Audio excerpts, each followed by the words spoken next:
जय हिंद दोस्तों, आप सभी का स्वागत है आपके अपने यूट्यूब चैनल प्रेप में। तो शुरुआत करते हैं। आज का वीडियो जो है उत्तर प्रदेश के इम्पॉर्टेंट कुछ 100 क्वेश्चन इम्पॉर्टेंट क्वेश्चन है उत्तर प्रदेश से रिलेटेड।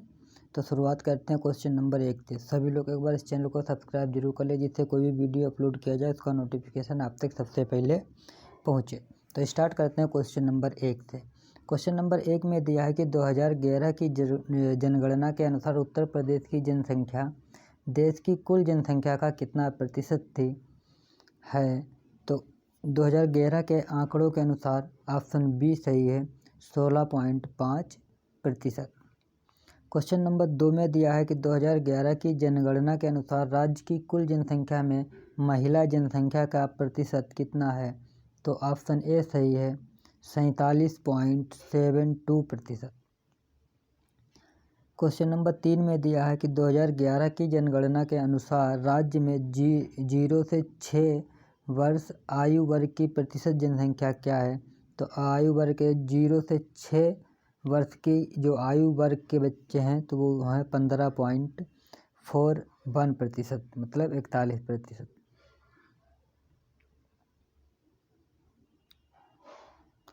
क्वेश्चन नंबर 4 में दिया है 2011 की जनगणना के अनुसार राज्य में सर्वाधिक जनघनत्व वाला जिला कौन सा है। तो सबसे ज़्यादा जनघनत्व वाला जिला गाजियाबाद है। क्वेश्चन नंबर 5 में दिया है जनगणना 2011 के अनुसार राज्य का लिंगानुपात क्या है। तो राज्य का लिंगानुपात है 912। ऑप्शन ए सही है। क्वेश्चन नंबर 6 में दिया है कि राज्य में न्यूनतम लिंगानुपात वाला जिला जनगणना 2011 के अनुसार कौन सा है। तो ऑप्शन ए सही है, गौतम बुद्ध नगर। क्वेश्चन नंबर 7 में दिया है 2011 की जनगणना के अनुसार राज्य में महिला साक्षरता दर कितनी है। तो महिला साक्षरता दर है 57.2%। क्वेश्चन नंबर 8 में दिया है राज्य में जनगणना 2011 के अनुसार न्यूनतम दशकीय वृद्धि दर वाला जिला कौन सा है। तो दशकीय वृद्धि दर वाला जिला है श्रावस्ती। क्वेश्चन नंबर 9 में दिया है 2011 की जनगणना के अनुसार राज्य की दशकीय जनसंख्या वृद्धि दर कितनी है। तो ऑप्शन ए सही है, 20.22%। क्वेश्चन नंबर 10 में दिया जनगणना 2011 के अनुसार राज्य की महिला जनसंख्या में दशकीय वृद्धि दर रही। तो ऑप्शन डी सही है, 21.23%।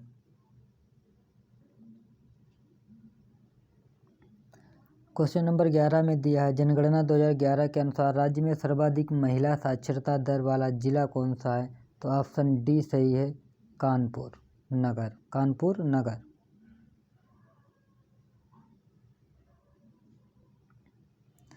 क्वेश्चन नंबर 12 दिया है 2001 की तुलना में वर्ष 2011 में उत्तर प्रदेश की साक्षरता में कितने प्रतिशत की वृद्धि हुई है। 2001 और 2011 की जो जनगणना हुई थी उसके अनुसार जो 2011 में साक्षरता में वृद्धि हुई वो है 11.34%। क्वेश्चन नंबर 13 में दिया 2011 की जनगणना के अनुसार उत्तर प्रदेश की साक्षरता दर राष्ट्रीय औसत से कितनी कम है। तो ऑप्शन बी सही है, 5.3%। क्वेश्चन नंबर 14 दिया है कि 2001 और 2011 के मध्य राज्य के जनघनत्व में कितनी वृद्धि हुई है। तो ऑप्शन बी सही है, 39 व्यक्ति प्रति वर्ग किलोमीटर।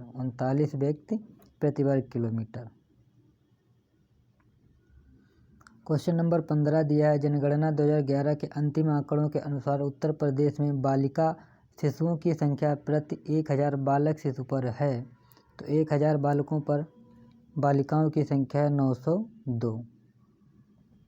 क्वेश्चन नंबर 16 दिया उत्तर प्रदेश के किस नव पाषाणिक पुरास्थल से धान की खेती के साक्ष्य मिले। तो वो है कोल्हिडीवा। ऑप्शन सी सही है। क्वेश्चन नंबर 17 में दिया बुद्ध की प्रथम मूर्ति निर्मित हुई थी मथुरा कला शैली में। ऑप्शन बी सही है। क्वेश्चन नंबर 18 दिया साटक वस्त्र निर्माण का प्रमुख केंद्र था। तो वाराणसी था। ऑप्शन बी सही है। ऑप्शन बी सही है, वाराणसी। आजीवक संप्रदाय के प्रवर्तक मक्खली गोसाल की जन्मभूमि थी श्रावस्ती। Option D. बांसखेड़ा अभिलेख निम्न में से किस शासक से संबंधित है? तो हर्षवर्धन से संबंधित है बांसखेड़ा। अयोध्या अभिलेख किसने प्रचलित करवाया था? तो धनदेव ने प्रचलित करवाया था अयोध्या अभिलेख। 22 में दिया गुप्तकालीन दशावतार मंदिर प्राप्त हुआ था देवगढ़ में। Option C. अयोध्या का प्राचीन नाम था अयाजसा। हर्षवर्धन के समय कन्नौज कहलाता था नगर महोदय श्री। क्वेश्चन नंबर 25 में दिया मध्य पाषाण युग के सर्वाधिक साक्ष्य मिले हैं। तो ऑप्शन सी सही है, सराय नाहर राय से। 26 में दिया प्राचीन काल में उत्तर प्रदेश का क्षेत्र गंगा के मैदान में स्थित था, वह किस नाम से चर्चित था? उसे कहते थे मध्य देश। मौर्योत्तर युग में उत्तर प्रदेश का कौन सा नगर रेशम मार्ग से संबंध था जो एशिया से जुड़ा था? वो था मथुरा।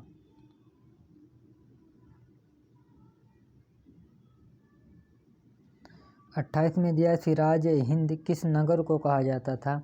जौनपुर को। सिराज हिंद कहते थे जौनपुर को। राजा अकबर के दरबारी बीरबल का संबंध किस स्थल से था? तो कालपी के थे बीरबल। 10 मई 1857 ईस्वी को भारत के महान विद्रोह का प्रारंभिक विस्फोट हुआ था मेरठ में।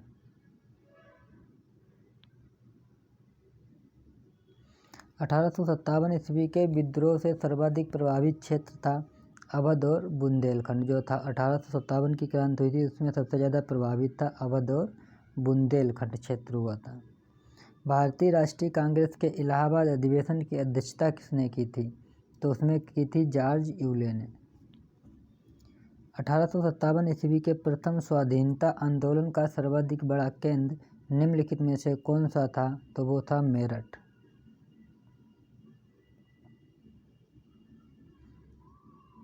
क्वेश्चन नंबर 34 दिया है अंग्रेज गवर्नर लॉर्ड डलहौजी की विलय नीति के फलस्वरूप उत्तर प्रदेश की निम्नलिखित में से कौन सी रियासत अंग्रेजी सरकार के अधीन नहीं की गई थी?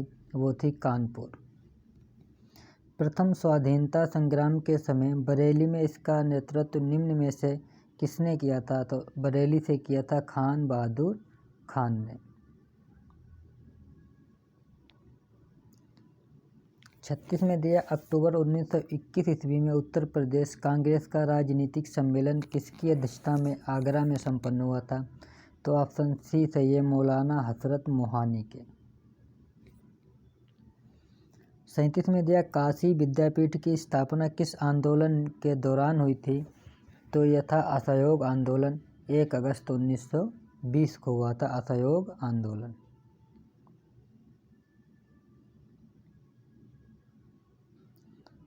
38 में दिया चोरी चौरा की घटना कब घटित हुई थी? तो 1922 में हुई थी चोरी चौरा की घटना।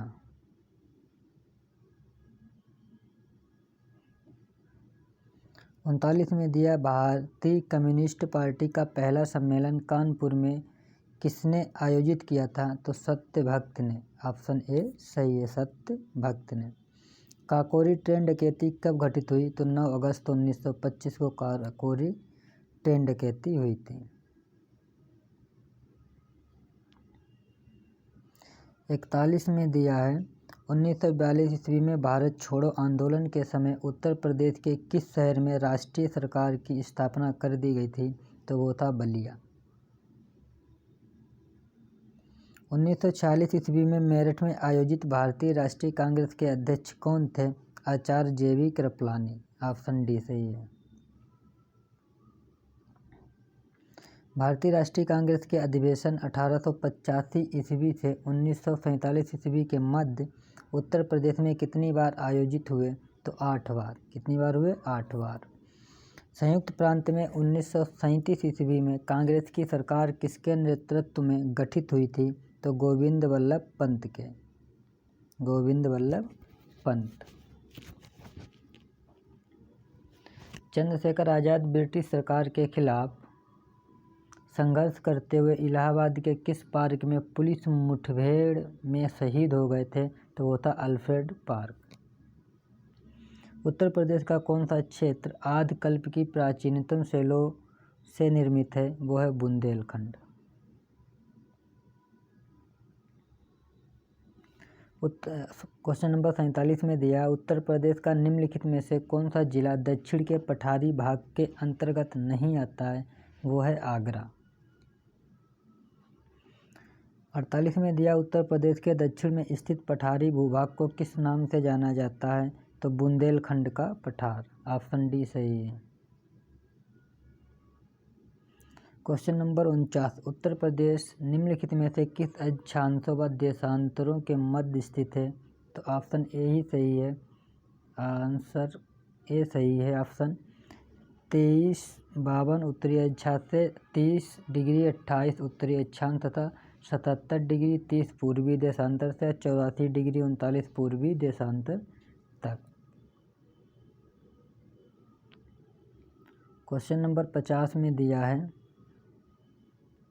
उत्तर प्रदेश को पूर्व में किस नाम से जाना जाता था? तो इसे बोलते थे यूनाइटेड प्रोविंस। United province. तो 50 क्वेश्चन हो चुके हैं। तो सभी लोग के बाद इस चैनल को सब्सक्राइब जरूर कर लीजिए, जिससे कोई भी वीडियो अपलोड किया जाएगा उसका नोटिफिकेशन आगे आपको सबसे पहले पहुंचेगा।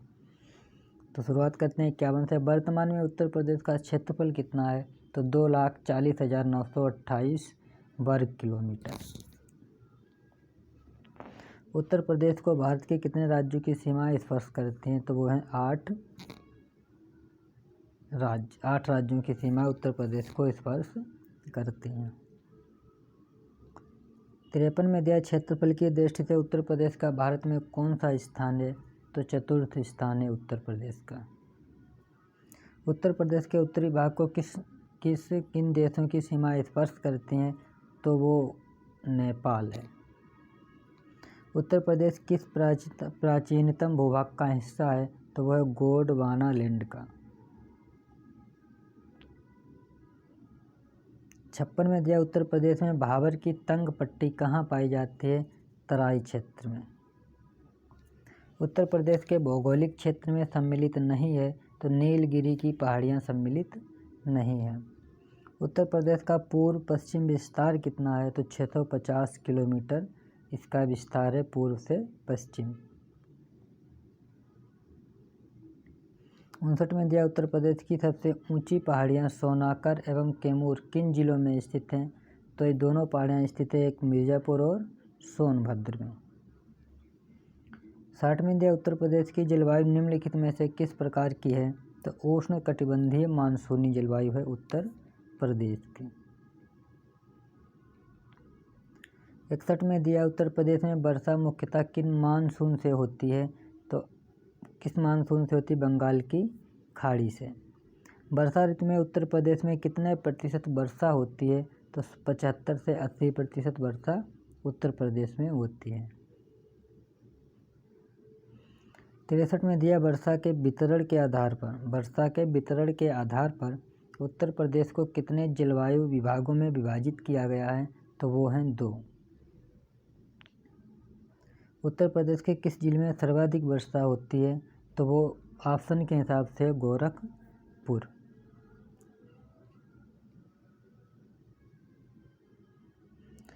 शीत ऋतु में उत्तर प्रदेश के किस क्षेत्र का तापमान सबसे कम रहता है? तो वो ऑप्शन सी सही है, पश्चिमी गंगा मैदान का। उत्तर प्रदेश में सर्वाधिक वर्षा वाला क्षेत्र कौन सा है? वो है तराई क्षेत्र।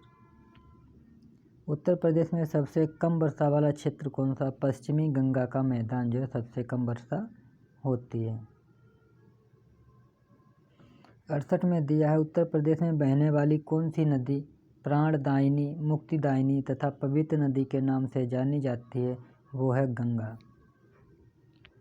उत्तर प्रदेश में स्थित अयोध्या नगर किस नदी के किनारे बसा है? तो अयोध्या सरयू नदी के किनारे बसा है। निम्न में से कौन सा नगर गंगा के किनारे स्थित नहीं है? तो लखनऊ गोमती नदी के किनारे स्थित है। वाराणसी, हरिद्वार और कानपुर गंगा नदी के किनारे स्थित हैं। गंगा यमुना नदियों में मिलन स्थल को उत्तर प्रदेश में किस नाम से पुकारा जाता है? तो वो होता है संगम। गंगा नदी की निम्न में से कौन सी सहायक नदी नहीं है? तो गोमती गंगा की सहायक नदी नहीं है। घाघरा, यमुना और चंबल गंगा की सहायक नदियां हैं। 73 में दिया निम्नलिखित में से किस परियोजना का नाम बदलकर रानी लक्ष्मीबाई परियोजना कर दिया गया है? तो ऑप्शन डी सही है, राजघाट बांध परियोजना। राजघाट बांध परियोजना। उत्तर प्रदेश की प्रमुख नदियों और उनके उद्गम स्थल के जोड़े दिए जा रहे हैं, गलत जोड़ा बताइए। गंगा गंगोत्री से निकलती है, यमुना यमुनोत्री से निकलती है, घाघरा मापचौंग से निकलती है, लेकिन शारदा कोड़ियाला से नहीं निकलती है। ऑप्शन सी सही है। 75 में दिया उत्तर प्रदेश में बहने वाली पवित्र नदी गंगा किन नदियों के मिलने से बनी है? तो वो है अलकनंदा और भागीरथी, दो नदियों से बनी है गंगा।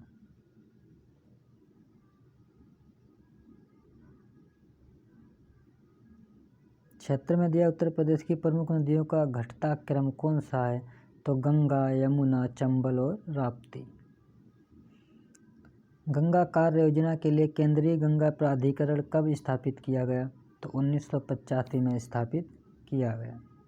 निम्न में से उत्तर प्रदेश में कौन सी नदी बीहड़ों का निर्माण करती है? तो यमुना नदी बीहड़ों का निर्माण करती है। 79 में दिया उत्तर प्रदेश का परीक्षा बांध किस नदी पर अवस्थित है? तो बेतवा नदी पर स्थित है परीक्षा बांध। लखवाड़ व्यासी परियोजना से निम्नलिखित में से उत्तर प्रदेश का कौन सा जिला लाभान्वित नहीं होता है? तो वो है रामपुर। उत्तर प्रदेश का सबसे ऊंचा बांध कौन सा है? तो माता टीला बांध उत्तर प्रदेश का सबसे ऊंचा बांध है। व्यासी में दिया उत्तर प्रदेश की सर्वाधिक लंबी नदी कौन सी है? तो शारदा नहर सबसे लंबी उत्तर प्रदेश की नदी है। उत्तर प्रदेश में कुल सिंचित भूमि का लगभग कितना प्रतिशत नहरों द्वारा सिंचित किया जाता है? तो 20.5% नहरों के द्वारा सिंचित किया जाता है। 84 में दिया देश में नलकूपों द्वारा सिंचित क्षेत्रफल किस प्रदेश में सर्वाधिक पाया जाता है?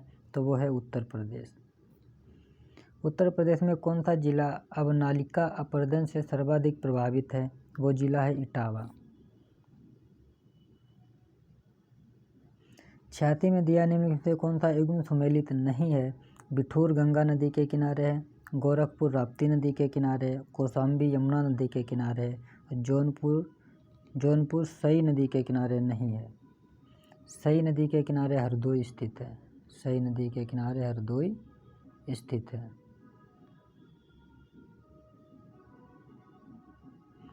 87 में दिया गंगा नदी के निम्नलिखित में से किस भाग को राष्ट्रीय जलमार्ग घोषित किया गया? तो इलाहाबाद से हल्दिया तक।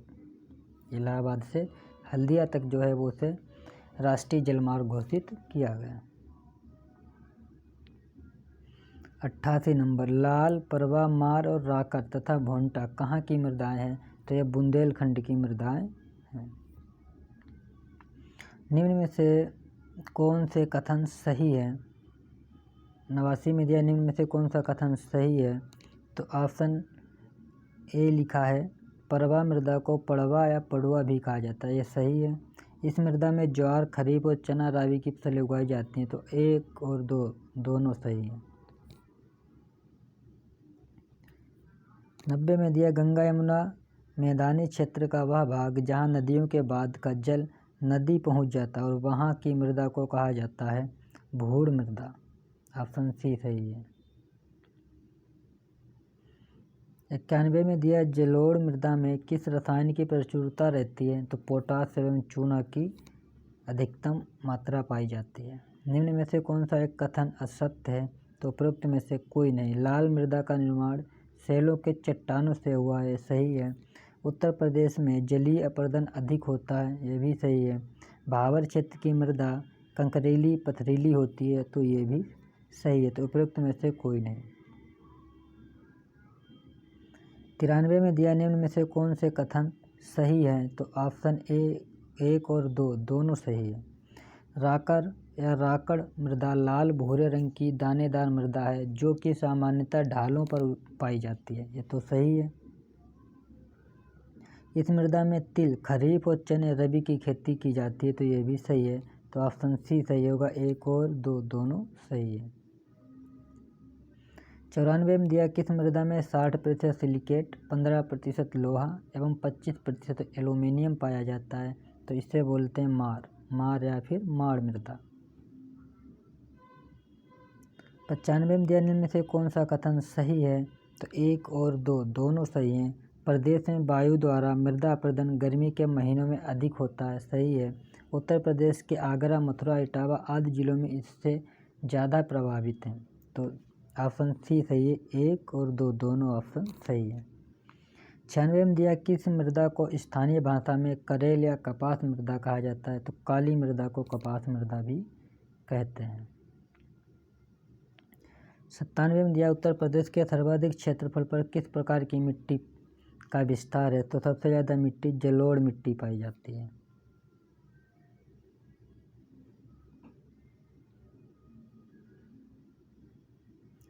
क्वेश्चन नंबर 58 में दिया उत्तर प्रदेश में काबर तथा मार निम्न में से किस प्रकार की मिट्टियों के स्थानीय नाम है? तो काली मिट्टी, ऑप्शन ए सही है। लाल मिट्टी उत्तर प्रदेश के किन जनपदों में मुख्य रूप से पाई जाती है? तो मिर्ज़ापुर और सोनभद्र में लाल मिट्टी पाई जाती है। क्वेश्चन नंबर 100 एवं आखिरी क्वेश्चन नंबर 100।